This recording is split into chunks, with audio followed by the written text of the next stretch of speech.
Welcome, everybody, back to another CRIN at COP podcast. And as you'll recall from previous editions of our conversations with great CRIN leaders, that stands for the Clean Resource Innovation Network at the Conference of the Parties 28 in Dubai. And what we're doing through this series is really creating a showcase for all the great Canadian talent from our diversified economy and our diversified country, and the messages that they'll take to the world when the world gathers for 2 weeks in Dubai at the end of November and well into December. And with me today is Kendra MacDonald. Kendra is the CEO of the Ocean Supercluster based on Canada's East Coast. And today through the conversation, we're going to learn a lot more about the Supercluster itself and some of the projects it's undertaken. And then what will happen at COP, what messages that Kendra wants to talk about, and what messages and things that she wants to bring back from a learning perspective in Canada. And of course, then we'll close with a conversation about a great event that the Ocean Supercluster will be hosting at the CRIN Pavilion in Dubai. So welcome, Kendra. Thank you. It's a pleasure to be here. Good. I should also point out you're a board director on the Clean Resource Innovation Board, which is really kind of cool because it truly is a pan-Canadian organization, that big old network of networks.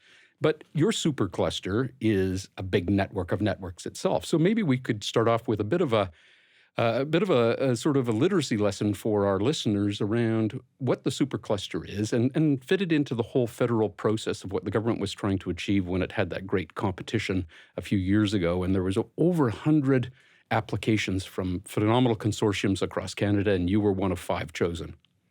It sort of dates back to 2017 and the innovation strategy for Canada. And so one of the challenges in Canada that we have is a lack of industry investment in innovation. So we have world-class research all across the country, which is really exciting. But when it comes to commercializing that research, when it comes to BERS, so business expenditure in research and development, or investments in technology, we lag behind other countries. And so the program was really trying to pick places where Canada had the opportunity to be a leader and to develop a program that encouraged industry investment and innovation. So that's where the program came from. And so it is now what was then the Innovation Supercluster Initiative is now the Global Innovation Cluster Program. There were 5 clusters through that program that were established. And so we were one of 5.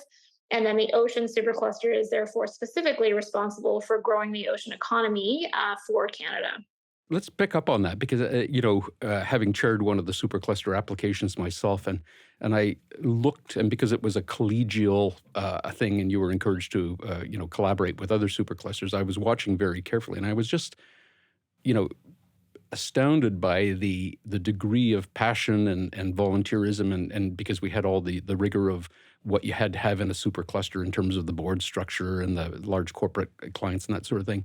But when your supercluster was built around this idea, talk to us, what is an ocean economy? I kind of get the idea and it's fascinating to me, but sort of bring it to life for us.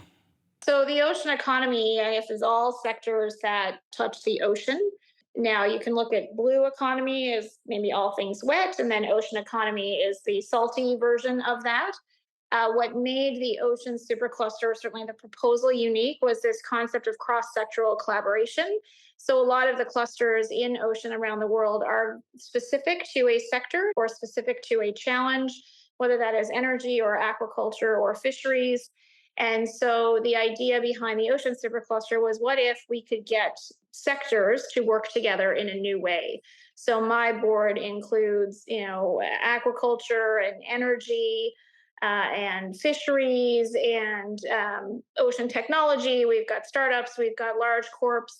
And so, that really made us unique. But when you look at technology, whether it's artificial intelligence or robotics or decarbonization, all those themes apply to multiple sectors across the ocean economy. So if we can get those sectors working together, we can really accelerate the development of solutions. So that was really the premise behind the Ocean Supercluster. So we are very broad because we have all these sectors, but also they're enriching each other and really truly working together in ways they haven't worked together before, which is exciting.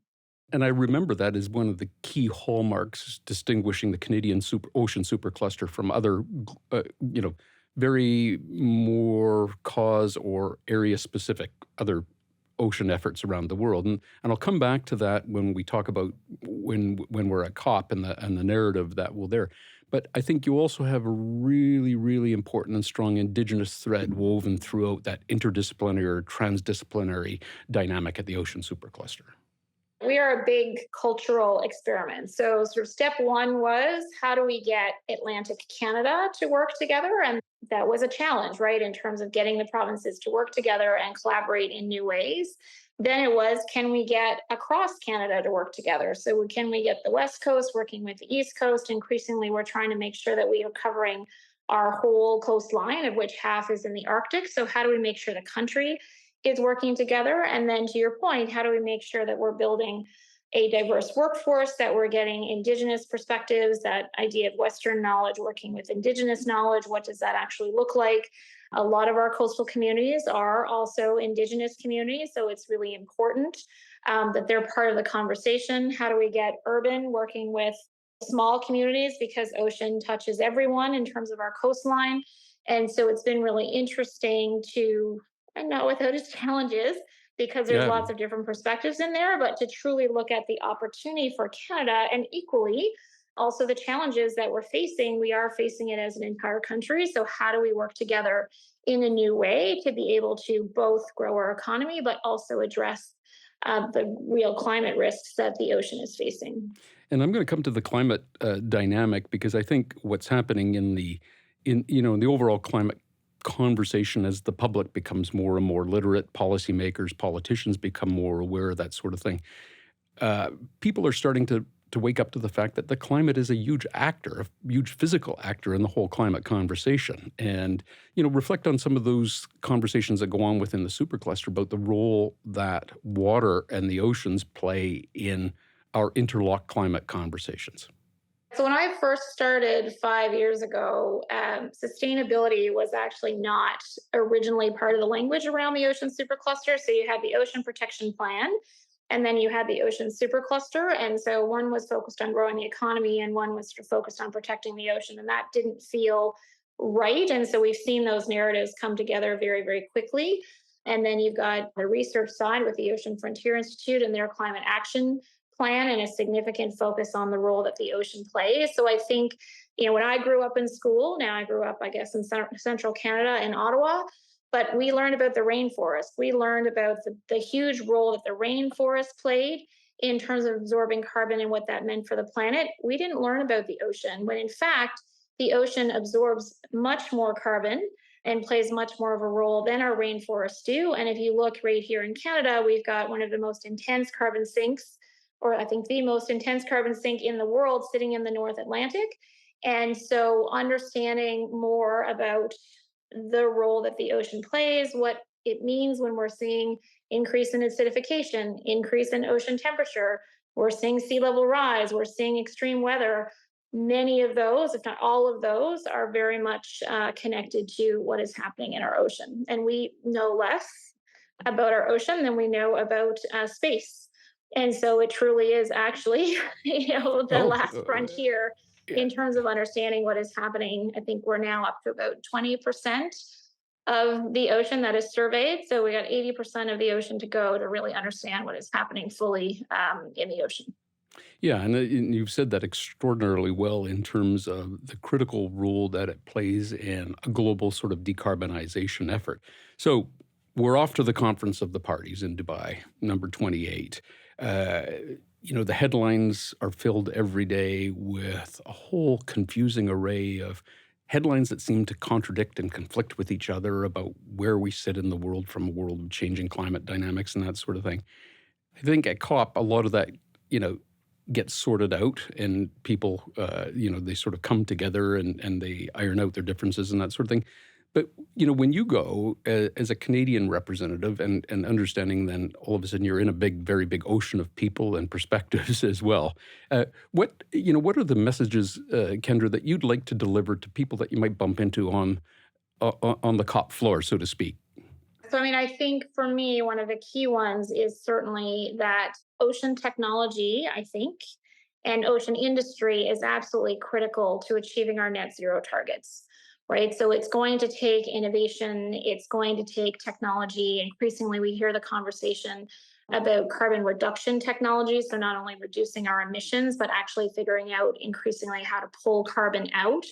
And the ocean plays a key role in that. And so, we're really talking about the intersect between, I guess, blue tech and climate tech and the important role that industry plays. Obviously, we're a cluster, so we have all different perspectives, which is really exciting. But a key voice that we represent is industry. And I think industry is critical to this, increasing investment.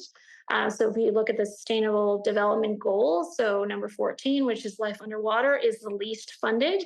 And so we really need to change that if we want, as a planet, to reach the targets that we set for ourselves. So, based on that, and based on the fact that Canada's ocean supercluster is this sort of, many nautical miles wide and Mariana's Trench deep in terms of its broad arms around sort of thing. There's also in the last number of years a whole range of best practices and tried and true solutions to that sort of transdisciplinary or working across sectors and across communities. You're working across 4 provinces. This is all very cool. You're working in a pan-Canadian context into the Arctic and the Pacific.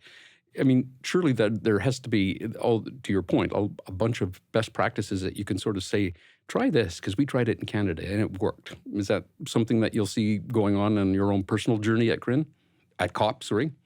Certainly talking about our areas of investments. I mean, we invest where industry invests because we co-fund with industry to try to accelerate innovation spend.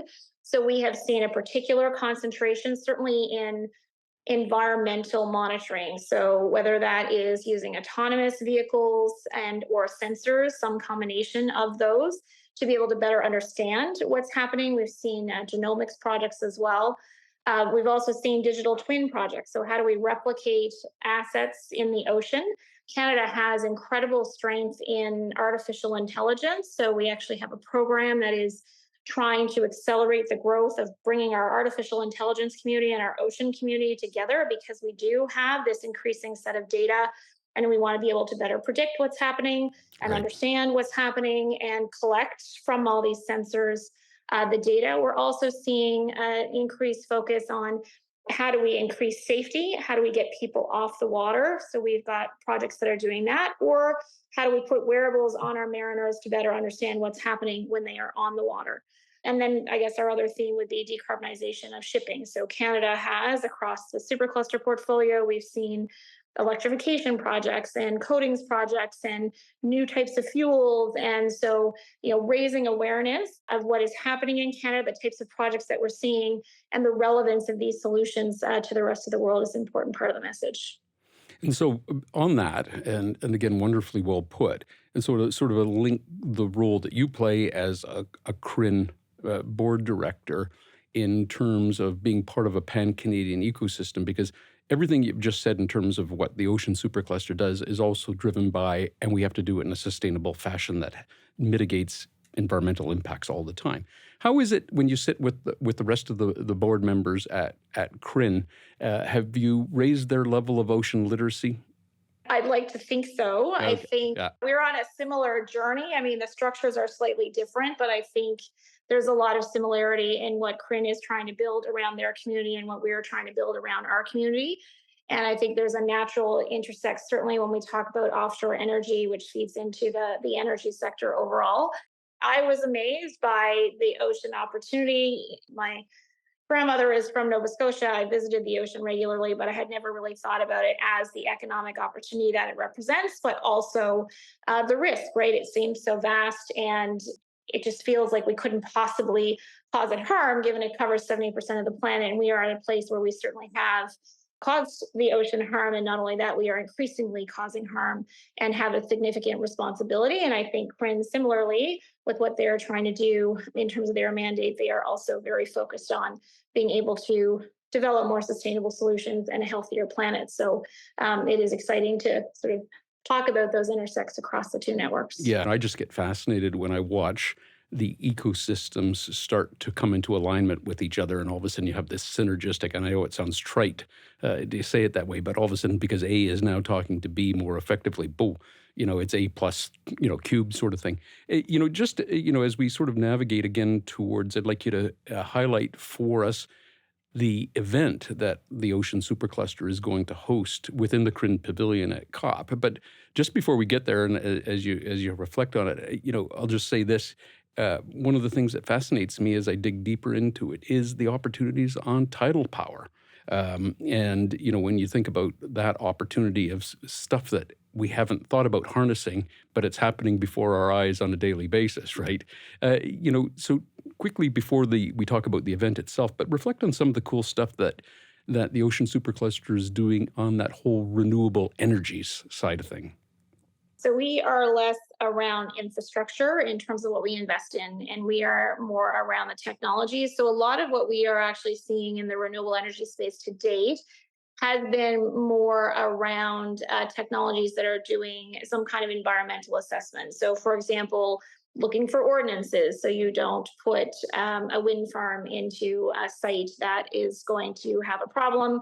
Understanding, so fish tracking, understanding fish movement around structures, right, and how that's happening so that you can understand what the impacts are, using autonomous vessels to be able to collect data and different types of data using sensors, genomics as well, in terms of being able to understand what is happening in the environment. And so that's a lot of what we've seen. Now, as we look forward, a lot of the business case in Canada, certainly for renewable wind, is around hydrogen and the creation of hydrogen, although we will use it for our grid, also around being able to export. And so for us, when we look at our pillars of investment, it is where transportation and climate and energy come together, is in terms of the safety, the technologies that will be required on land in terms of at the port, on the ships, getting it on, getting it off. So there is an incredible amount of technology on the output side to be able to build the hydrogen economy that we're looking for. In terms of wave and tidal, so wind probably is the most developed of the three. I think there's been a lot of work to try to capture because we do have some interesting tides in Canada, but there's lots of discussion. Those are still earlier days in a lot of cases. They are happening all around the world, but they're not as proven, I think, as wind. And I take your point on terms of wind being that, sort of in the moment and the real opportunities. And of course, even though the Ocean Supercluster is pan-Canadian, the reality is the Maritimes sit very proximate to that huge market on the U.S. Eastern Seaboard for a lot of dynamics and that sort of thing. So let's talk about the event. Tell us what's going to happen at the CRIN Pavilion with the Ocean Supercluster. So we're really excited about it. I mean, it is really, again, trying to have that conversation of where ocean meets climate and the importance of ocean technology to the climate journey, and also talking about the importance of investment and what that means for companies. So we are actually accompanied by one of our early projects, so GIT, and so they are a smart coatings project. And so they have been able to grow significantly, and they're now on a number of vessels all around the world, which is really incredibly exciting. We also have someone from the Ocean Frontier Institute, and they're looking at how they'll talk about their climate action and, again, the importance of ocean and ocean technology in that journey, and the importance of sensors and investment. So really, again, we're trying to raise the awareness of the importance of ocean on the path to net zero, and how that ocean conversation and climate conversation needs to come together, and that we really do need to invest in these companies to accelerate their growth to be able to get to solutions faster. So just as we wrap up here, one of the questions that we've been consistently asking all the eight folks that we've interviewed is, so when we think about human capital development over the next 30 to 50 years in terms of the young men and women, you've got some great post-secondaries in your supercluster. But how is this message resonating? The opportunity to come in, do some exciting things with tech, but also tick off a bunch of value boxes that matter more to this generation of theirs. How are you? Do you have any concerns that we'll be able to get enough young men and women coming into the sector at all levels, at technical professional levels, at the craft levels, at the leadership levels? What's your sense of that? Our challenge in the ocean economy is people don't know. So there was some work done, it's a number of years ago now, but just the lack of awareness of the opportunities in the ocean economy. And I think if people do think about jobs in the ocean economy, they think about traditional jobs Mm. where they think about marine biologists, which is incredibly important, whales and dolphins and wildlife, but they're not thinking about robotics and blockchain and 3D printing and artificial intelligence. And we are digitalizing the ocean the way that we're seeing digitalization, not the same way, but we are bringing those technologies to ocean like we are seeing in other industries. And so part of my job, and actually what the Supercluster has been very focused on and will continue to focus on, is we have an ambition to grow the ocean economy in Canada by 5 times. But to do that, we will need people and skills. Once you tell people and once they know, it's incredibly exciting, right? You are rate your climate, your planet, your technology, your future. There's just so much about it that is incredibly exciting. But people really don't know. I cannot underestimate it because, of course, on my social media, I see ocean all the time, but I don't have to go very far out of my natural circle before people really don't know. So we have a huge job to do to raise the awareness of the opportunity, even with artificial intelligence. How do we get this amazing artificial intelligence community that we have more focused on ocean? Because what we see is you either build an ocean tech company for a specific purpose, or you're a tech company and you're not necessarily thinking about the application in ocean. So we just need to continue to build the awareness because we will not be able to grow unless we can attract the talent. We need to grow it. We need to get it from other sectors, and we need to bring it from around the world. I can't think of a better way to close this conversation. And so good luck in COP, and looking forward to hearing all the great opportunities that you'll bring back with us. So thank you, Kendra. Thank you.